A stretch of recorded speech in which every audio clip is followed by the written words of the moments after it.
Good morning. You're listening to Table for Two with Naomi Nachman on the Nachman Network. Our show is sponsored by Abels and Hyman. We taste better.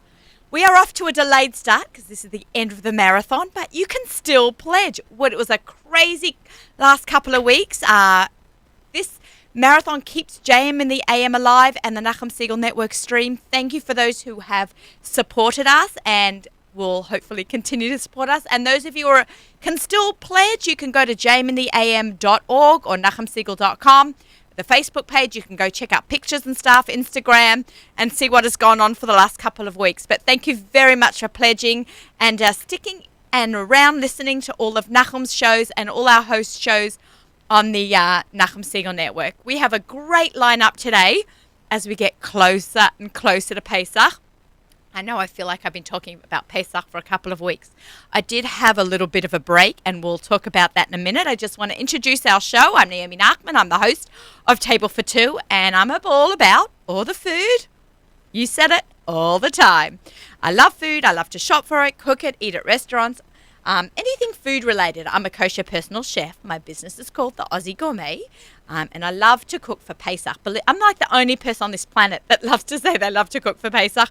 Anytime you don't feel like cooking, you can give me a call. Don't call me right now. I'm really busy. Just joking.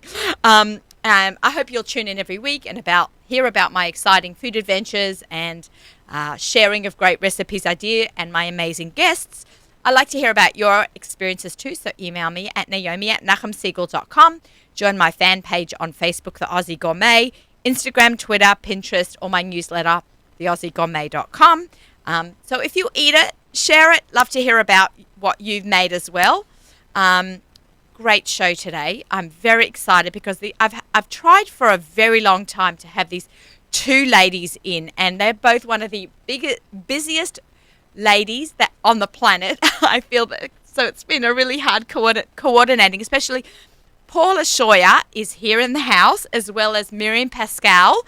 Paula is author of the new Passover menu, as well as two other books. We're going to talk to her when Miriam Pascal is the overtime cook right here. I feel like so honored to have both of you in the studio today. So I just want to give a big shout out to Chagall Restaurant, Chagall Bistro in Brooklyn. I don't know if you ladies have been there, but it is one of the best French bistros in New York. Now, Paula's spent a lot of time in Paris. We'll talk about that during the show, but they had real authentic Parisian ambiance in this bistro and real Parisian food that I've never seen anywhere else in New York. Is it a meat restaurant? It's a meat restaurant. Thank God for that.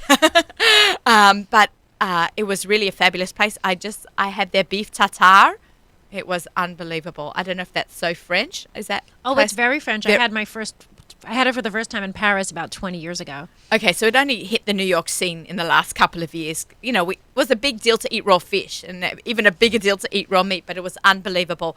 So if you have some time between now and Pesach, or the men folk that are listening to the show, and you want to take your wife out for the night because she's busy, so in Pesach mode, make your way over there. It's really a fabulous restaurant. So a big shout out to them. Ladies, thank you for joining me. So great to be here. Thank you for having us. Oh, it's great. I'm I'm starstruck when I see these two gals because they've got huge followings, and we're going to talk to them. I'm going to talk first to Paula. We're going to talk to Miriam, and then we'll have a whole chit-chat together. So Paula, welcome.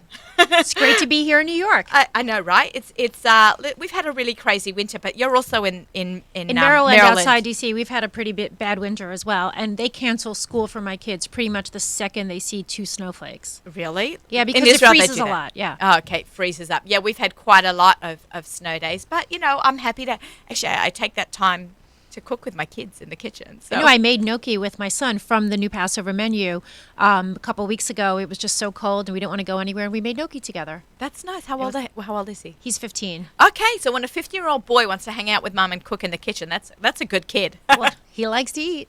Yeah, and hopefully loves to cook. So Paula, this is your third book, but let's kind of backtrack to the beginning of Paula's career. A lot of you have watched our show when we did our show live from Kosher Fest back in November. It feels like before there was snow on the ground, and I grabbed Paula from the aisle and I said, I got you 5 minutes, let's put you on the air. So we heard a little bit about Paula Scheuer, and you've been over the phone as well, but now I've got you in the studio. and we have new listeners all the time. Tell us a little bit about how you got started, because she's actually a lawyer. I am a lawyer. I'm a member of the New York Bar, and I practiced law for 4 years before my husband's job for the U.S. government sent us to Geneva, Switzerland. And while there, I still had a legal job for 2 years. And then after my daughter was born, I left that job and decided to go to school in Paris for pastry just for fun, not looking for a new career. And I went to cooking school, and when I came back to Geneva, people in the Jewish community would ask me to bake for them for events. So I started baking desserts in my kitchen, and next thing you know, I have a catering business. And then one of the Jewish women's organizations asked me to teach cooking classes for them as a fundraiser. So I started doing those classes in French, which was pretty funny. Did you speak French before you went? No, I learned French when I lived in Geneva. You must be very bright, because it's very hard to pick up a language just so. I studied Ivrit for 12 years in school, not so good. Yeah, no, I speak Hebrew and French. The problem is, like, when I go to Israel now, I confuse the two. Yeah, that's interesting. Yeah, and I was in Israel last month, which we can also talk about, but I was in a few French pastry shops in Israel, and my son was laughing at me because I was speaking French and Hebrew simultaneously. I was in Paris maybe 15 years ago, and I remember I was at one of the kosher bakeries in District 19, and I was trying to communicate that I wanted to buy bread, and I didn't know how to say bread in French, so I automatically said lechem in Hebrew, like your brain thinks foreign language Hebrew, but really it's foreign. When I first moved to Geneva and I went to the kosher butcher just over the border in France, I would speak to the guy in Hebrew because I didn't speak French then, and I would explain to him what I wanted to cook in Hebrew, and he would tell me which cut of meat that I needed to buy, and then eventually I switched to French. It's the international language, Hebrew, you know? You need to speak meat in every language. It's so true. So then I did this work in Geneva. When I came back to the U.S., I started teaching cooking classes in my home, really for fun. And then Susie Fishbein called me to edit 2 of her cookbooks. That's not it. Were you friends, or she just heard about you? So I went to school with her sister Karen at Halb in Long Beach in Long Island. You went to Halb? Yeah, I went to Halb. I had no idea. My kids are in Halb. It's a great place. That's so cute. I have a little first grader. So did you have Mrs.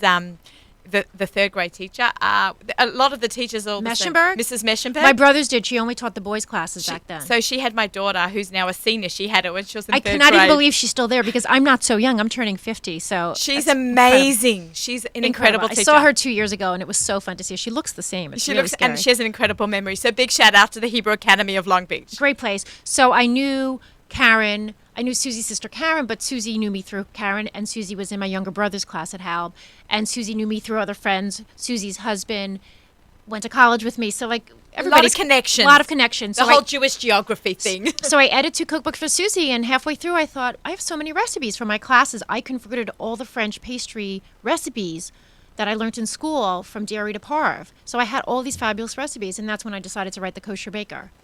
That's fantastic. And that's what got me started writing cookbooks. That's unbelievable. And 5 years and 3 books later, I can't even believe. I know, 3 books in 5 years. Crazy. Miriam knows that's a lot, right? Yeah, and I'm not sure I could recommend it. The new Passover menu I wrote in 5 months last year. My kids were eating Pesach for like 5 months leading up to Pesach because I finished the book right in the middle of Chol Hamoed last year. And that was crazy. But it's not really a Pesach book because it's just fresh, healthy food. Right. I've already been making your Moroccan ribs like a million times. well, the reason I was able to write this one so quickly was that all these recipes, for the most part, were in my head. This is what I make for my family all the time, every Shabbos. So it was like, oh, I'm going to write a Pesach book, but I'm going to use the recipes that I love, the way I eat, the way I see entertaining for a kosher family, and I'm going to share that with the world and have them use it for Pesach. Right. So a lot of because we're so in Pesach mode, your second book, The Holiday Baker. Right, The Holiday Kosher Baker. That's a great book. Now, people obviously, they hopefully have your book, but the babka bites, I see that everywhere, and people are making that everywhere, and that's really become a big hit from that book. Yeah, that's great. I was in New Jersey last week at a shul doing an event, and the rabbi of that shul came into the kitchen to tell me how much he liked the honey cake biscotti and the babka bites. Right. The rabbi baked them himself. And that's so cute. That's really nice. But I like that there was a huge Pesach section because I've actually got a Pesach. One of my Pesach, I've got it here for later on for our What's for Dinner segment, but I've got my Pesach biscotti recipe. Oh, it's fabulous. I love, people love to have biscotti on Pesach because I think at the end of a meal you kind of dunk it in the tea and it's Absolutely. So the Holiday Kosher Baker has 45 Pesach recipes. Right. And this one has 15. But one of the biscottis that I love that I put into the new book is a triple chocolate biscotti. So you melt like good Swiss chocolate and you add cocoa and chips and ground almonds and other ingredients. And they're such good biscotti. And I have several friends whose kids have celiac, and I gave them the recipe immediately as soon as I developed it. So it's all gluten-free. They make them all year round. No matzah meal in it? Not in that one, no. I have very few. I had to put a few recipes with cake meal only because there's so many families who have children who have nut allergies. So I couldn't write a Pesach chapter that was just completely gluten-free. I had to have some nut-free desserts.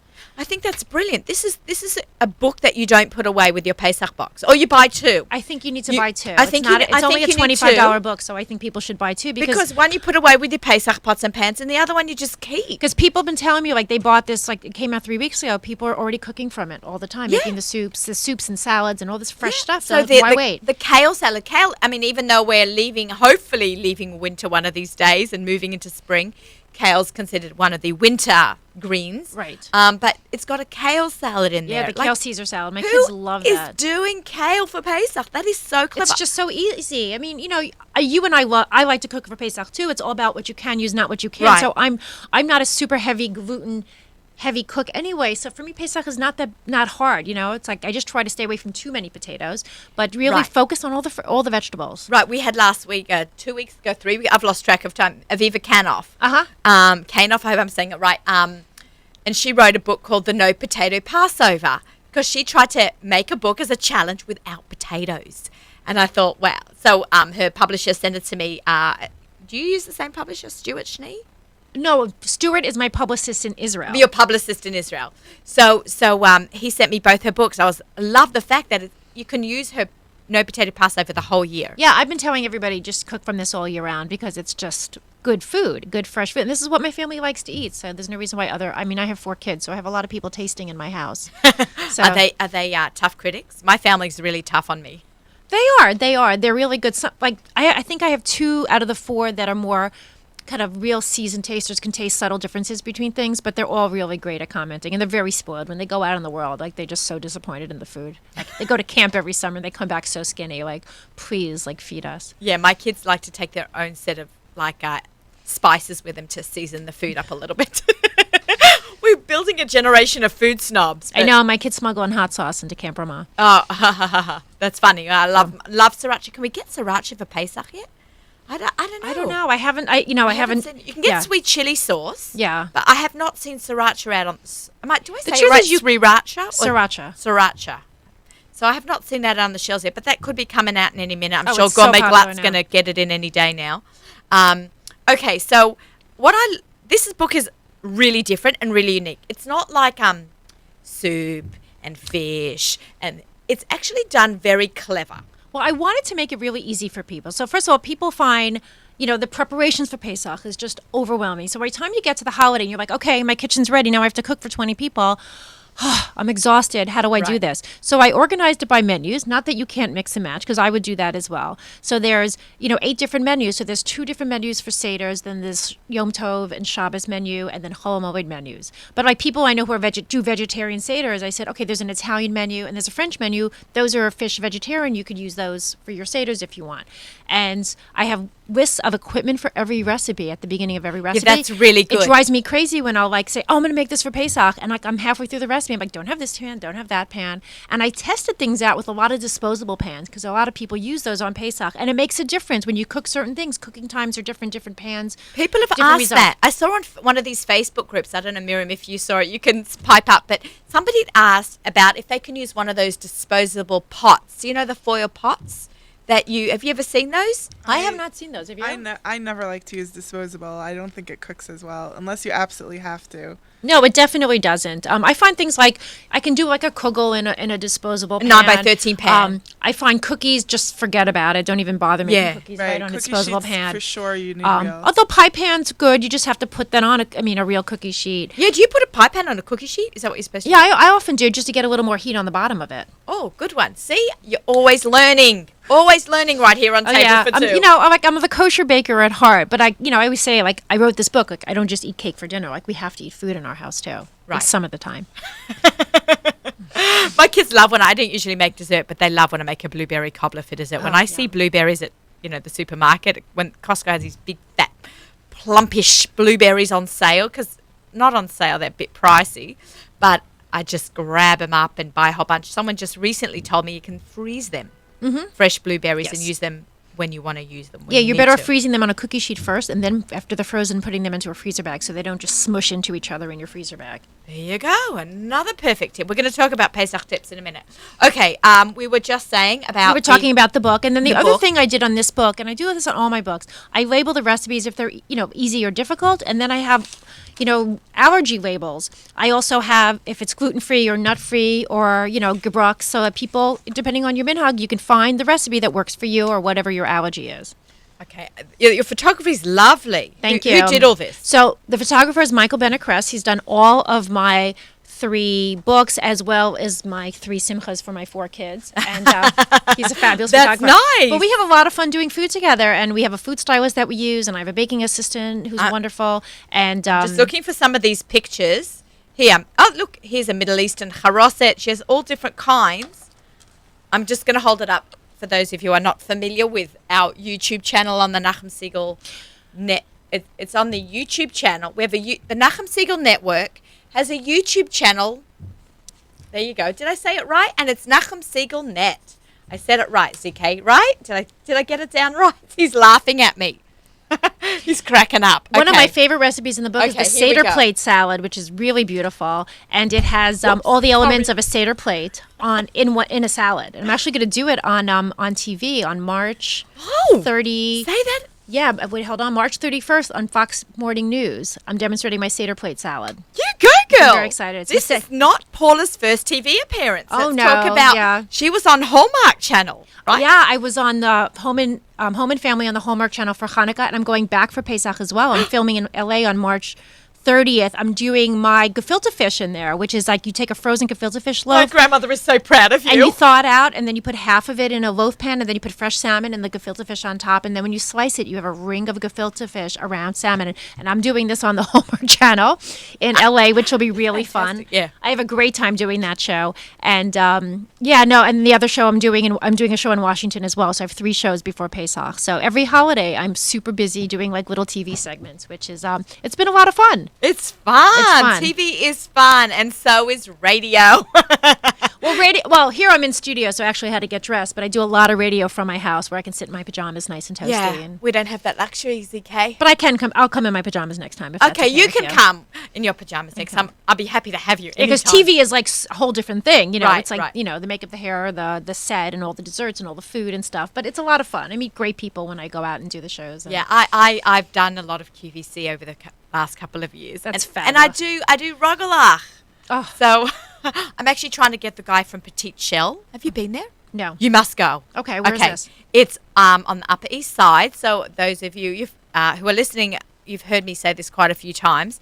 It's Lexington and like 83rd. There's a churros place on one corner, kosher, and like 2 blocks up on the opposite side of the street is Petite Shell. It's buttery, flaky croissants. They have a pretzel one.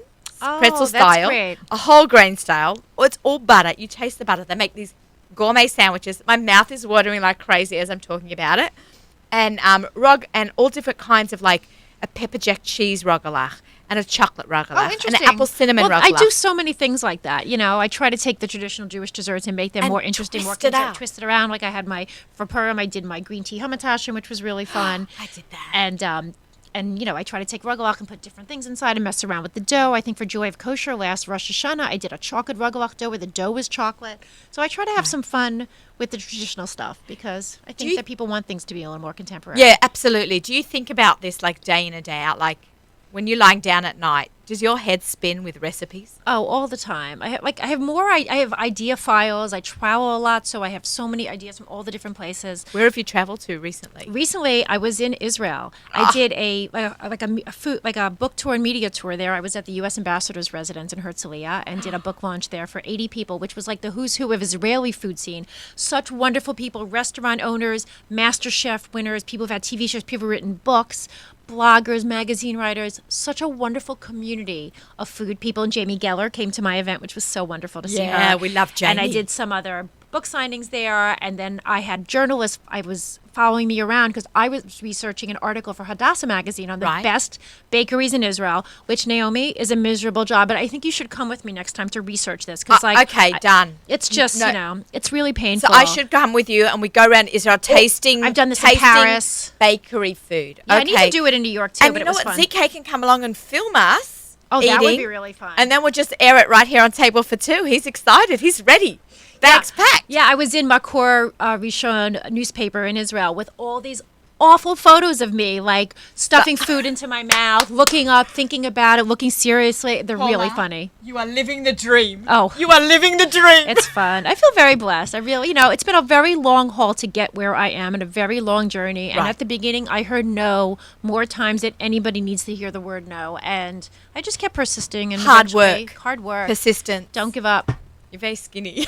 Oh, I run. I'm a runner. Really? Okay, it helps. All right, sweat it off. Oh, yeah, you got it. I mean, there's no other way. Okay, my daughter just did the marathon in Yerushalayim for Shalva. Oh, She that's went great. as part of a team. It was amazing. Yeah, I'm not there yet. I can do 5.5 miles. My dream is maybe 7, but who knows? Maybe I'll make it up to like a half marathon. But I don't know. I'm not getting younger, so Naomi, we'll see how it goes. I've got some clients who started marathon running at 50. There you go. So that's a bit of inspiration.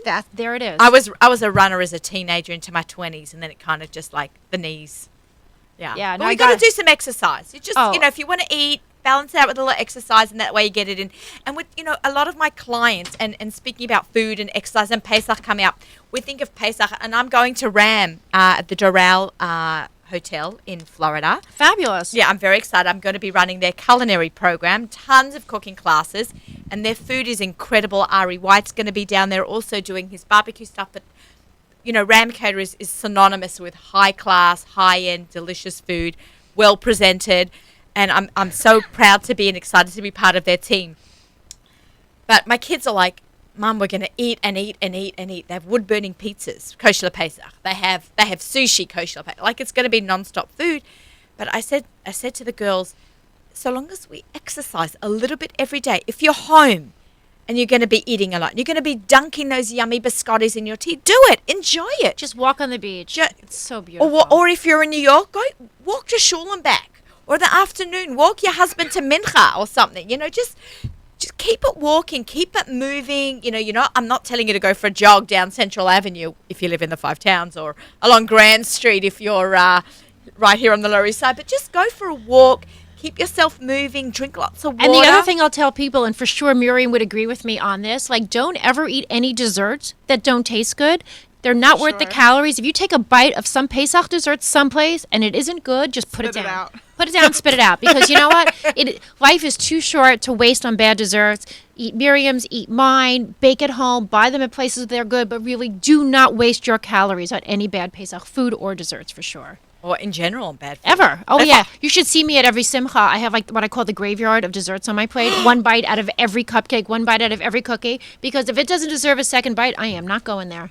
I like that. That's a really good philosophy. Yeah, don't waste it. Yeah, I'm also very picky at what I'll eat at a kiddush or a smorgasbord. I want And send the message to the caterers that, like, why are you still serving things that don't taste good? Like, there's Right. all these great recipes out there. Miriam's mine, like yours. There's so many great recipes. Why are they still making cookies that people are spitting out, that people are not from eating? the 1960s. Oh, gosh. It's like the kiddish stuff from, like, when we were kids. Yeah, you know? not good, not good. And there is so many, the advent of, we're going to talk a little bit about that with Miriam as well, but Facebook and Instagram and bloggers and websites, everything is growing, and there's so many. Yeah, and kosher people are entitled to eat fabulous desserts and food like everybody else is eating. And we have to keep demanding that from our caterers, from our restaurants, from our kids' schools. Like, we're not putting up with bad food anymore because we No. know we're all three of us, like, we're serious chefs. We know what's possible. We have all these great ingredients out there today in the kosher world that we can all use. Like, we don't have to be eating bad stuff from the 70s. Yeah, no, I think we've had a big revamp, and I feel like in the last 6 months with all the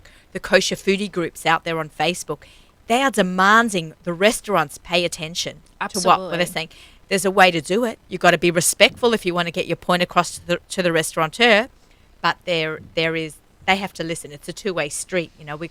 We want good food. They got to serve good food, and we'll all be happy. I still think the desserts have a long way to go. Wouldn't you agree, Miriam? Oh, for sure. Yeah, the food has gotten more gourmet, but even some of the best kosher restaurants have bad desserts. Especially the meat restaurants. I feel Keep like going. Keep going. I love it. Parve, they feel like they give up on having good dessert, but me and Paula can tell you that you can have good parve dessert. We know that. We've proven it. I say that all the time. Some of the restaurants, they either buy food in, they're not hiring a pastry chef, thinking, what's going on here? Like, it's so But it's the restaurant industry overall, kosher, non-kosher. I've read about this in magazines and newspapers, how they don't want, it's too expensive to pay for a pastry chef because they can't charge enough, because people don't always order dessert, and people don't like 5 people will share one dessert, so you're not going to make the money back on hiring a pastry chef. Because it's bad dessert. You give me, I'll pay $15 for a dessert. I've no problem. But like I pay $15 make it worth for an my money. appetizer, but just make it good. I don't want to taste rich as whip. Okay, you have to use it in there, but you have to use other things that mask or change. There's so many other products. There's with coconut milk and almond. You guys are more of the bakers than I am, but you go to a restaurant, you've had a fabulous steak. I want dessert, and I'm not a huge, people know, I don't love to bake. I love to cook more, but I'm always happy to eat the dessert. And I want to bite something fabulous, and it's and not a chocolate molten cake, really, yes, which are delicious, but enough of those. I've had that. Hot apple cobbler. Oh my enough gosh. of that. I love them, but I make that at home. I don't want to eat that out. I know. I mean, there's so many options out there. So I hope they're all paying attention. They should hire Miriam and I to come in and revamp their dessert menus. Let's go. Let's do that together, Paula. Absolutely. I had a very nice dessert at Reserve Cut here. Have you gone there to Reserve Cut? Write that down. Reserve Cut. Pretty pricey, but let me tell you, it's one of the most, besides being, as I said like a few weeks ago, one of the prettiest restaurants I've ever eaten at. The ambience is unbelievable. I've never seen such a setup. But the desserts, they must have their own person there. Are they open for lunch? Because I may be able to go next week. I'll be back for a day. Oh, I wish I could join you. After Pesach, we're going to do something. I also want to do, and I keep saying this, the food trucks. I want to eat at all the kosher food trucks here. Okay, so this is new to me. We had a kosher food truck in D.C. for about a year and a half, and now it's gone. What was it? It was like kosher deli food. They actually did it with a grant from a synagogue, Sixth Sinai, and a local rabbi did the hashkacha, and Spike Mendelsohn, who's Jewish, who had been on Bravo's Top Chef, who has a non-kosher restaurant in D.C., he was involved with the food, and the food was great. People lined up. It was fabulous, but then they lost the funding, and they just couldn't sustain it. So I want to hit Holy Rollers, eat those hot dogs. So where do I go to find kosher food trucks? Brooklyn? No, they're here in the Manhattan. city? Okay. They're here in Manhattan. There's the Shuk truck, which does shakshuka.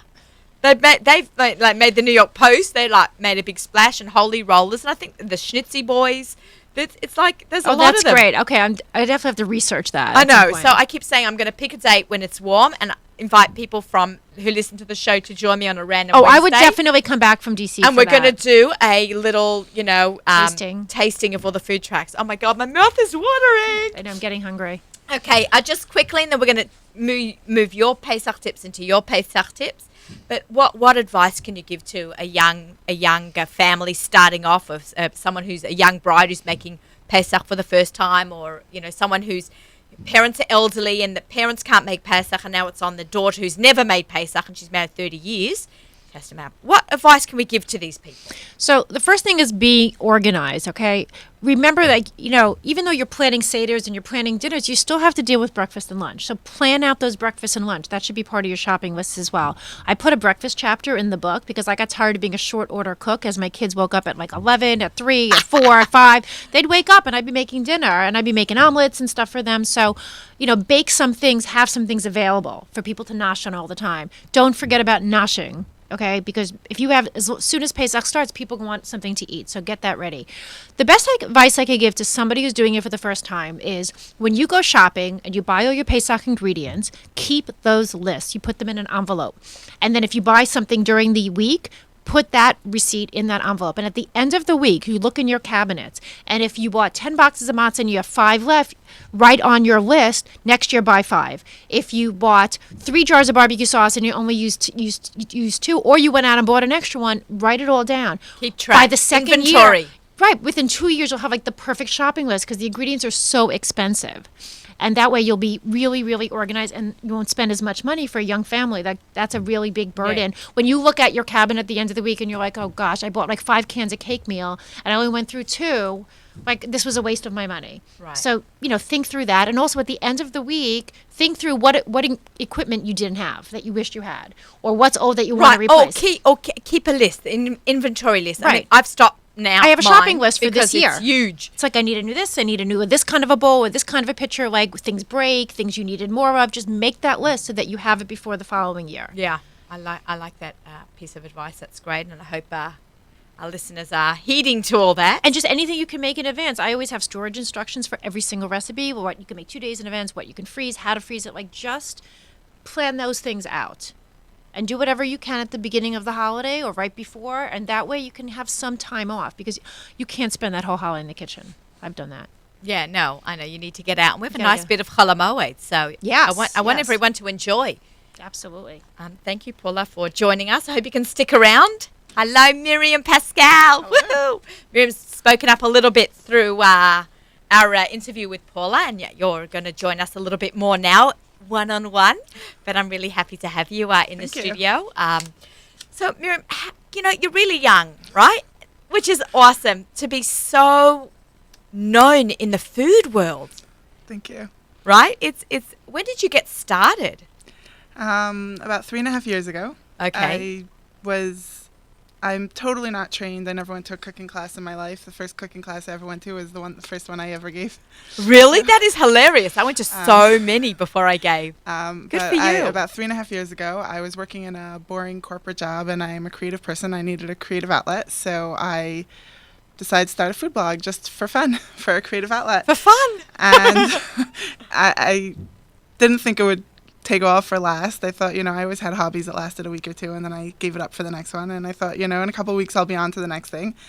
But as I saw that people started to come and read my blog, it gave me the motivation to continue. And 3.5 years later, I have a magazine column. I'm writing a cookbook, and my blog is getting bigger every day. So. Bravo. I know. It's unbelievable. 3 years. 3 years. It's unreal. Miriam's blog is called theovertimecook.com. It's overtimecook.com. What did I say? No, just overtimecook.com. Overtimecook.com. You know what I love? It's so clean and easy to read. A lot of the beautiful blogs a lot of my friends and colleagues have, there's a lot going on. And I like that there's a lot going on, but sometimes I like a nice, clean website. And I think that when I turn your blog on, I'm getting it. And it's... Thank you. Also, I love, like a couple of weeks ago, you did a whole roundup of Mishloach Manot ideas from your blog, and that was so helpful to me. Yeah, so I mean, one of the great things about blogging is you see what people like and what they don't like. I get tons of feedback. I mean, daily I'm hearing from hundreds of people, and I get a ton of feedback. And I also see stats, so if I do a roundup and I see that, 15,000 people came that day to read it, then I know that people love that roundup. Did you roundup. say 15,000? Yeah, so what I've learned is that people... That's huge. Yeah. So one of the things I've learned is that people, they appreciate the, guidance and advice that I give in the roundups, So before every holiday, I usually try to come up with a clever idea for a roundup that will really help people. So a couple of years ago, before Pesach, what I did is cleaning out your pantry. So recipes that use things that might be sitting in your pantry, like a Rice Krispie recipe or pretzel crusted chicken, to use up that bag of pretzels that you have. I always to clean out your pantry. Exactly. Wait, does anybody else do like the pre-Pesach chillent, where you take like the bottom of every rice, every grain, everything, and like dump it in the pot with your meat? That's I do very that clever. every year. Like I do that with desserts too. I just throw it out. Dump it in the last chillin', okay? I'm telling you. And also, like, I have some cookie doughs that you just dump whatever nuts, whatever chips, like everything in it. So the roundups are popular, and people really get advice. And I love to see people are telling me they're making their shalachmanis based on that roundup that you mentioned. I gave like a ton of ideas and themes and recipes to go with the themes, and people love it. So. Have you working on your Pesach roundup? Not yet.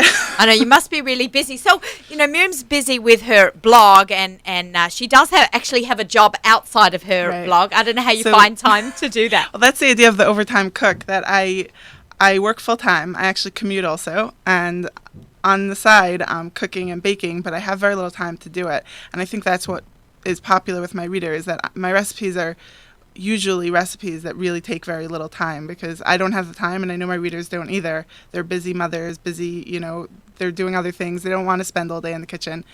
And so I don't have a lot of time, but in the little bit of spare time and the very little sleep that I get, I'm working on quite a few things. So the cookbook, like you mentioned, and also the Ami column. I write an Ami, a monthly column, desserts and baked goods.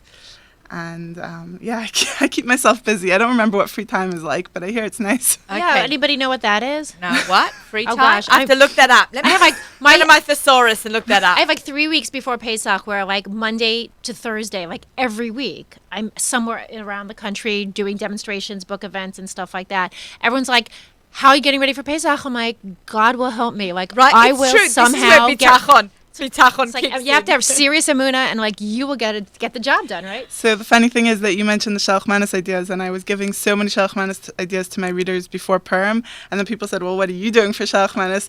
And I'm like, oh no, I'm not doing anything. Whatever recipe I happen to be making for my cookbook that week, that's what people are getting. I don't have the time. You know what? I dressed up as on Purim every year. I'm the same thing. I dress up as a Pesach chef.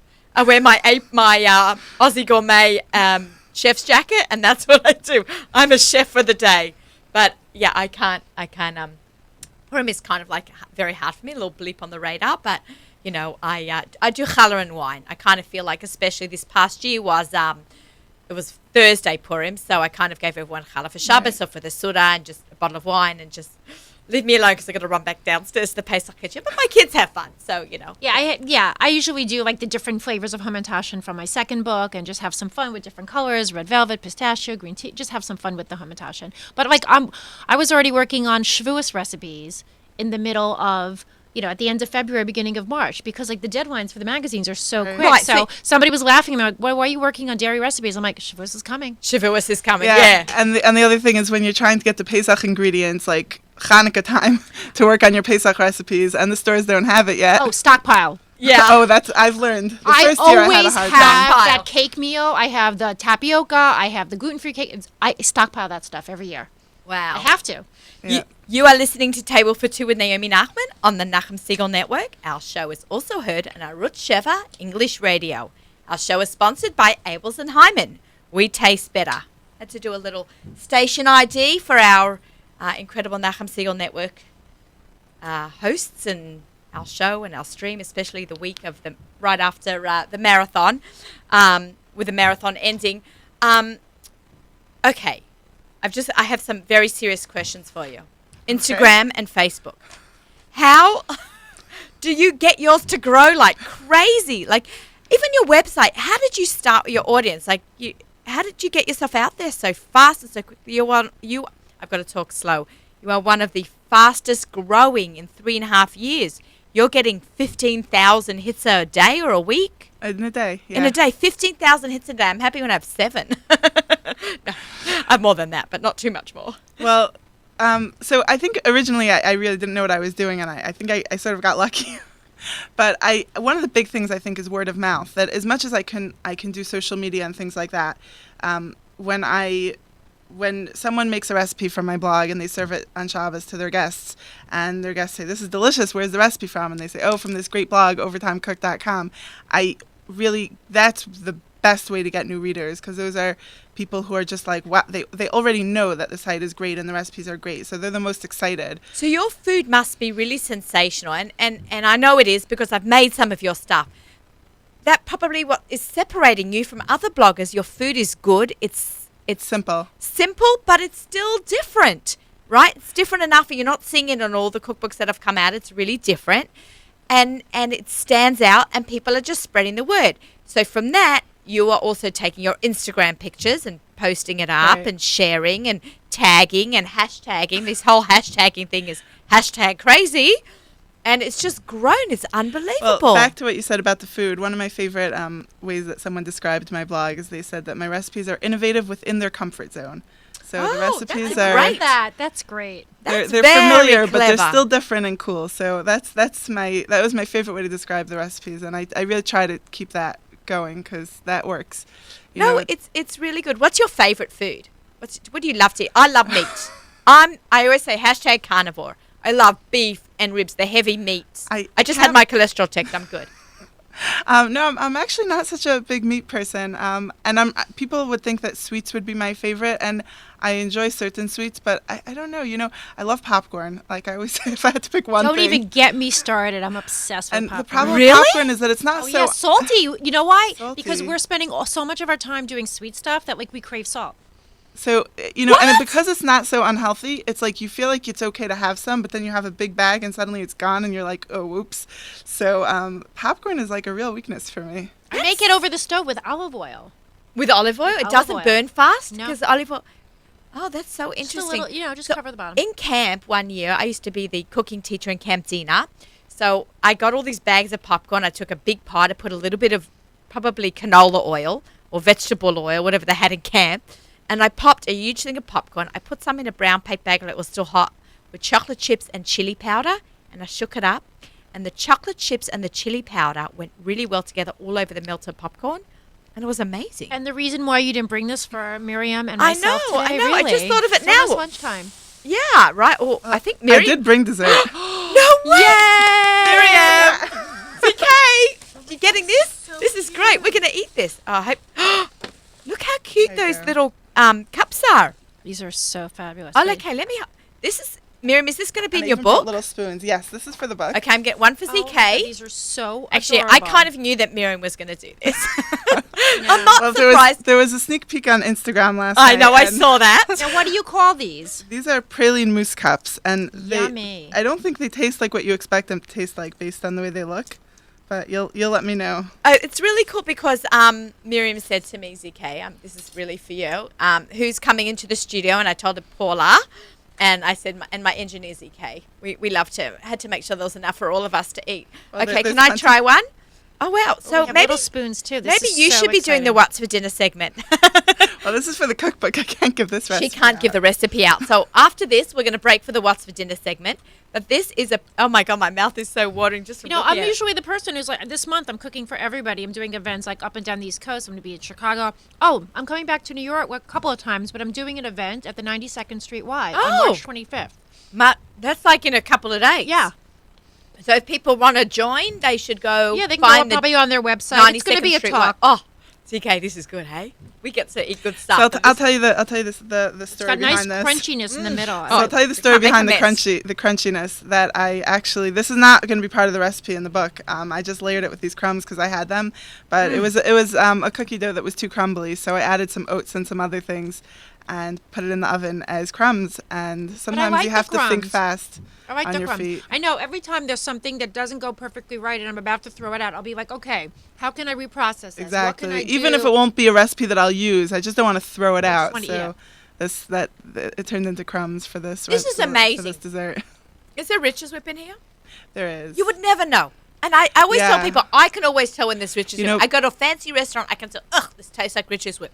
This does You not. have to put other things This that is mask the flavor. perfection. This is Thank you. really good. And Thank you so much. This is really yummy, Miriam. Thank you. This I'm a little intimidated to be serving dessert to to Paula. Paula She's- Sawyer. Paula Sawyer and kosher Ruth baker. Pascal. Oh So I just want you to know, in the last 35 seconds, I've almost finished this entire cup, and I'm not Well, done they yet. are 2-ounce cups. yeah, maybe we'll leave some from Miriam and Nachum. Are they coming into the... They'll pop around, I'm sure. This is amazing. And this Thank is you. going to be in the cookbook. This is in the cookbook. Okay, so let's we'll come back to Pesach soon, but let's talk about the cookbook. When is Okay, this? I love to talk about the cookbook. Okay, when is this coming out? It's going to be coming out before Rosh Hashanah, so Oh, it'll be perfect. out in time for your marathon baking and cooking sessions before the holidays. Although it is desserts and baked goods, and the real focus that I have as I'm working on this book is that it's really for every occasion. So whether you want to just bake something simple for your kids after school, or whether you want to make something fancy to send over to your neighbor who's making a simcha, or whatever, anything in between, I want it that whatever the occasion, you should be able to open the book and find something to make in it. So I'm really working hard on that, and I'm very excited about it. Do you have I'm- people helping you develop recipes and test your recipes? So I'm doing all the developing myself, but Okay. I actually am starting right about now to work with readers who are volunteering as testers once the recipes are completed by me, and I've tested them a couple of times and they're great. You just got to make send them sure- out there. just to make sure that they, that people can recreate them as I wrote, and if anything is unclear, that they should be able to So point here's the that thing out. that's happened in some cookbooks, that you use a certain kind of soy sauce and we use a certain kind of soy sauce, and it ends up a little bit different. You have to taste. play around with different ingredients. And different brands, because different pans. brands have different saltinesses. And I'm using soy sauce in particular because there's one recipe. I'm not going to say which one. I know what you're talking about. One of my favorite cookbooks, and it was too salty. I'm like, there is no way. The cookbook author she's very experienced. I'm sure. It was a different brand. It was a different brand, and I emailed her, and she said, "Yeah, did you use this brand?" I'm like, "No." She's like, "Okay, that's the catch." And when they reprint the book, they're going to say. So I know Susie will do that. She'll say, "I use Kikkoman," or "I'll use that." So the other thing that I am trying to be aware of is things that are hard to find, especially like I live in Muncie, and there's a bunch of large kosher grocery stores that sell everything that's available in the kosher market only, but certain things that are not available only in the kosher market for people like Paula who don't live in New York. This recipe originally. We have great supermarkets, right, but I do events all over the country, and I've done a lot of events in like St. Louis, Tennessee, and they don't have what we have. And it's really interesting to talk about ingredients because they don't have access to what Sydney, we do. Australia does not have. Right. So you tell people to go online, and you have to so this recipe, I originally made it with an ingredient, and it was delicious. I made it actually for a family simcha, and it was delicious. But then I realized that one of the main ingredients that gave it the flavor was something that was not available outside of the kosher grocery stores, and I don't want that the recipe should only be able to be made by people in New York. Good for you. So I redid it with something else, and it was it worked. So so I'm excited. good. Sometimes I'll put on Facebook about a Pesach ingredient or something like that. It says, okay, anybody not find this near where they are, or who can find this? Like, I just want to know. Right. And people finding it in like outside of like New York, Chicago, Miami, LA. Right. You know what's really I got to go to Alaska to cater a bat mitzvah, and they do not. I brought some of my own knives and equipment with me, but basically they did all the food ordering. They have to order a lot of things on Amazon. So if you're, in Anchorage, Alaska, or some other parts, we've got listeners in South Carolina, they order kosher food on Amazon. Right. I've actually had, because, I have this Facebook group where just to talk about my recipes when readers have questions and things. And I get questions about certain ingredients all the time. One of them is parve butterscotch chips, because the ones that are available in, the non-kosher market are generally dairy. And if you're baking parve and you want parve butterscotch chips, do you have a hard time finding those? I don't love them, but we can get them in Maryland. Okay, we have so like two really big kosher stores. grocery stores, the kosher grocery stores have, they have a couple of non-dairy brands, but outside of the kosher market, it's harder to get them, and people ask me all the time. And I actually did find, I did some looking into it for a reader who wanted to make something with butterscotch chips, because I actually love them, and I use them in a bunch of different recipes. And she asked where can she get them. She lives in, I don't know, not in a large Jewish community. And I found them on Amazon for her, so that was. Oh, it's so great when you can tell readers where they can find ingredients online, because I hear from people a lot, and they. I use a lot of miso. Can't use it for Pesach, Right. which I'm really sad about because I put it in a lot of my stuff. It adds so much bold flavor, and people are like, "What's miso? Where's miso?" I'm like, "You can buy it," and I will tell them like gourmet glatt in the soy near the almond yogurt. Like I'll tell them very specifically where it is. But a lot of places don't have it or don't carry it. If you live in a big supermarket, in a big town where nobody lives in a supermarket. Maybe I live there. I do. We live in a supermarket. I go like 4 times a day. Right. If you, I was at Gourmet Glatt this morning and I'm going on my way home. If you live in a neighborhood that has a big supermarket and they don't have something, they'll be happy to get it for you. But if you can't get it, there's really, plenty of ways that you can get the stuff. You just, as we were saying before, you need to be prepared.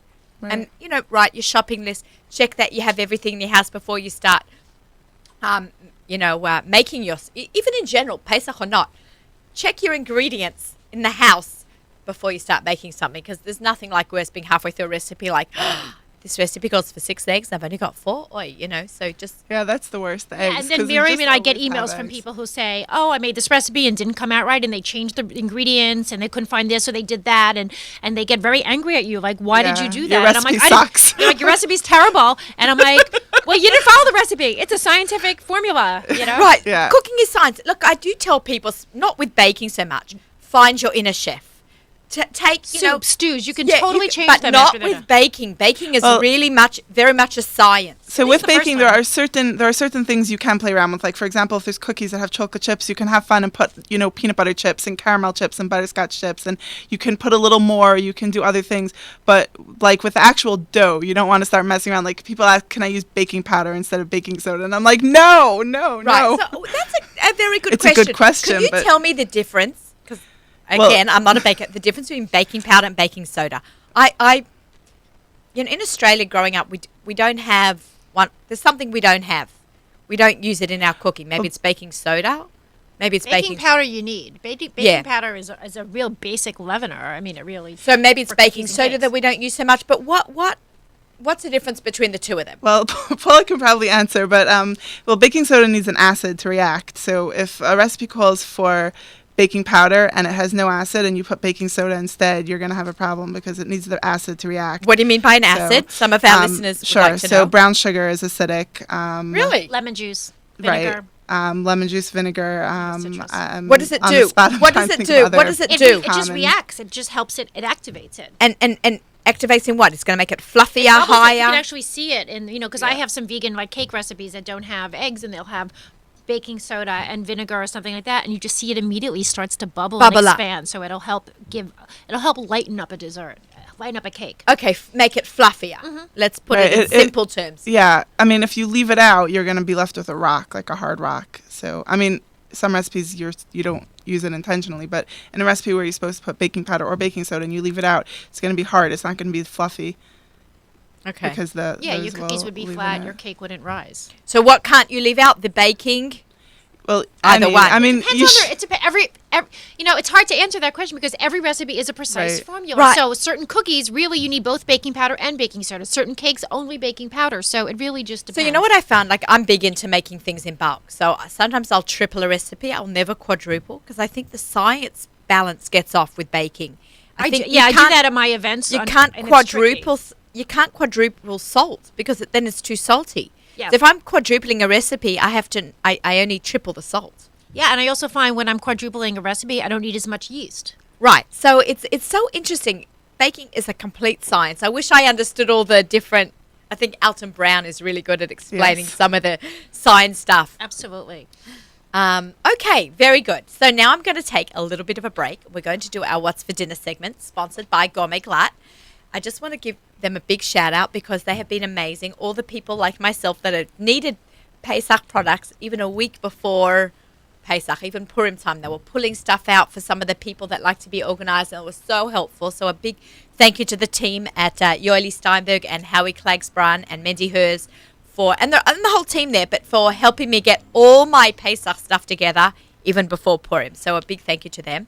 I want to just share a recipe called Mandelbrot, biscotti, mandel bread, all the different ways that people like to call this. But this is one of the easiest recipes. It's going to be up on my blog. And I make literally hundreds of these for my customers. It's 4 beaten eggs, 1 cup of sugar, 2/3 of a cup of oil. So I use you can use cottonseed oil or vegetable oil or safflower oil. They're probably one of the Pesach oils. Unfortunately, we cannot use canola oil for Pesach. A little pinch of salt, 2 tablespoons of potato starch, 1.5 cups of cake meal, 1.5 cups of ground almonds, and chocolate chip cookies can be optional. You can throw in there some dried coconut if you want, but the chocolate chips are our favorite addition. And just kind of like literally blend it all together. First do your eggs and then add in your sugar and then everything else. Shape them into logs and you bake them for about 30 minutes. And then I take them out, I slice them, I sprinkle them with cinnamon and sugar, throw it back in the oven for another 10 minutes. And biscotti actually means twice baked, right? So they get baked again, makes them really nice and crispy. No baking powder, no baking soda. They are hard cookies. And then we have delicious dunk in your tea. I love to dunk it in my tea. I love to dunk cookies. I dunk Tim Tams into hot coffee every single morning. So I'm going to see how I'm going to manage it. That's an Australian biscuit. It's made kosher. They make 1 kosher batch a year in Australia, and they send it off to Israel. And I get all my friends from Israel to bring it to me in America. Yeah, so all the things that we do. Well, for if you food. get it to Miriam and I, we can probably figure out the recipe and we can. Actually, that would be brilliant. if I get you these cookies, Sure. okay. I love that kind of challenge because I taste things Challenge in pastry shops accepted. all the time, and I go home and I try to figure out how to copy it. Oh, I like that. Oh, good for you. Okay, good for me. Yeah. Stay tuned. Stay tuned. I like that. Okay, great. All right. What tips can you share with some of the new mums and people making Pesach for the first time? Okay, well, I should probably preface this by saying that I do not like Pesach cooking. Oh, really? Our Pesach kitchen is tiny, and we don't have a lot of the equipment that I have year round. But that's And- typical. That's typical, Right. and people are speaking to that. Right. It speaks to people, So- listening and hearing and understanding. So the first thing is certain tools that you use all the time in the kitchen, even if they're not something that you think you need for Pesach, it's worth it to invest in that. Like, for example, a good chef's knife is something I use every time I'm in the kitchen. And to have one for Pesach is just going to make it so much easier. And even if you're spending... 3 for Pesach. Milchig, fleischig, and parv. So I actually, my main chef knife is parv, and I use it for all my fruits and vegetables and almost everything.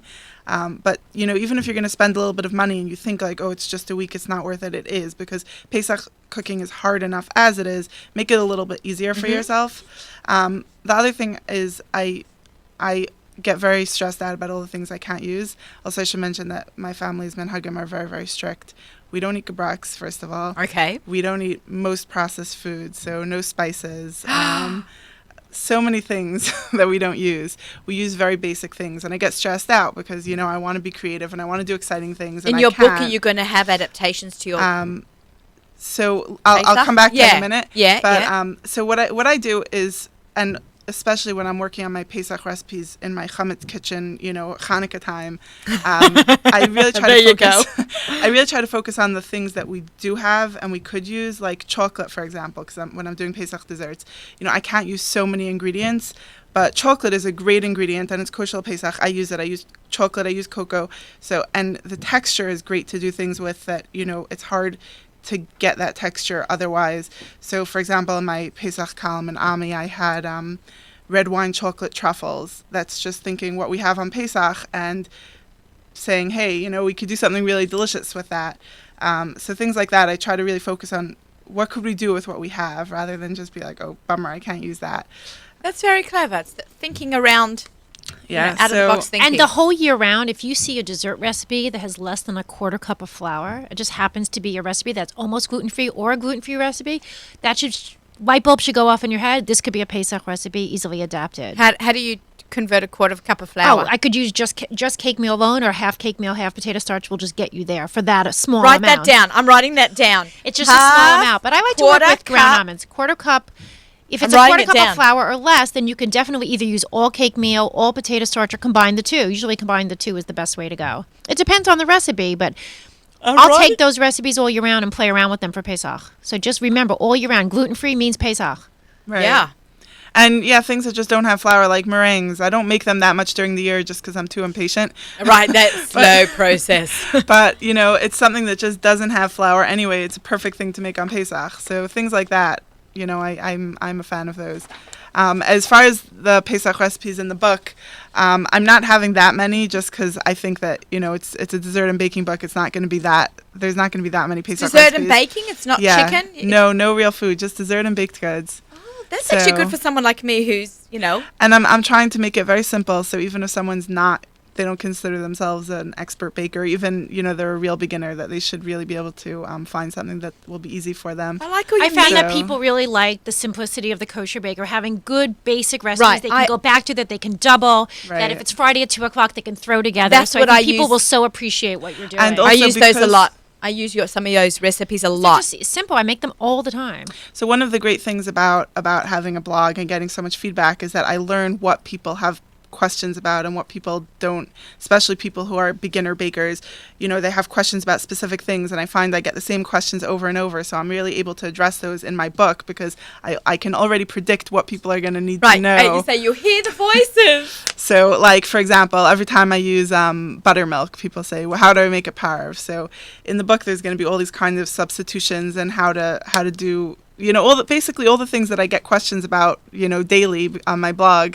Those are things I'm going to be addressing in the book. So try to make it easy for people. That sounds great. Well, we're excited about that. Yeah, this is unbelievable. Just you. want to wrap up very quickly. Paula did a thing a couple of weeks ago. Did you do a cooking demo with Maspia? We've got about 15 seconds to get this out. No, they're doing a promotion to raise money for Pesach, and they're still doing it. They're giving out copies of the new Passover menu, and I got to go and do a video with them, which you can find on YouTube.